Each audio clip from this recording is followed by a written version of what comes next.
Бул сквер Тоголок Молдо дейт да. Ошо парк экен. Бул жерде жанакы городской усачтар редко экен да. То есть ушу бактарды да сактап калса болот да. Бул природа точка возвратадан да өттүгө дейм. Жаратылыштан биз ажырап калдык. Ар бир коктуда суу агат, ала тоо мөңгүлүү, мөңгү кетпеген бийик тоолордо жашайбыз. Суу проблема жок. Дубай чөлдө ар бир бакка өзүнчө акча бөлүп, алар токойлорун сактап атат да. Бул бактардын баары, парктын баары адамдын иммунитетин көтөрөт кадимкидей. Аны түшүнбөй атабыз. Биз колдоо парктарды бүт өлтүрүп, токойду жок кылып берип атабыз. Биз деген урматтуу президент Садыр Нуркожоевич Жапаровго жардам беришибиз керек. Айлана чөйрөнү коргоо боюнчачы. Абдан акыбалы оор, катастрофический. Келгис жака кетти жаратылыш. Бирок генерал Камчыбек Ташиев айтып атпайбы? Минтрасты. Мен сени аябайм деп атат. Анан Минтрасты аябайм дегенден кийин анда башкаларды аябайт. Ошон үчүн биз болгон көйгөй проблемаларды жалпы каршы туруп, күрөшүп,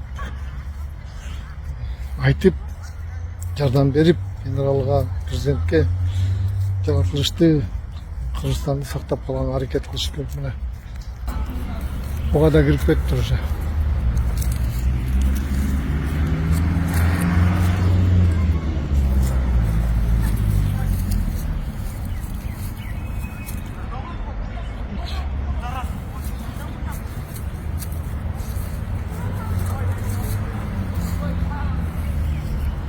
Бардык жерде адистер иштебесе, акыбалы оор.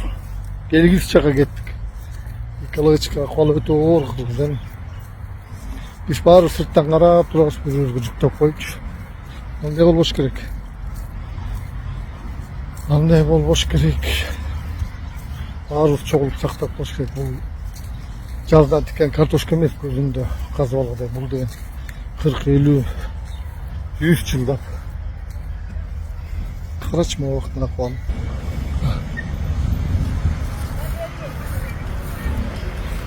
Карачы. Кыргызстан жанында басып өтүп атабыз. Тихо убивает наш парктарды, токойлорду. Тихий убийцалар өлтүрүп атат. Эч ким билинбей, биз болсо жанынан өтүп кетип атабыз.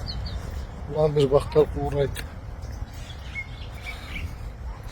Бул шаардын борборунда атайын Зеленстрой бар. Ушул көчөдөн академиктер өтөт, фитопатологдор өтөт, энтомологдор өтөт, мэриянын бюджети миллион. Ошолордун акыбалы ушундай болуп атат. 60 километр Токмоктогу акыбал, 500 километрдеги Жалал Абадтагы акыбал кандай?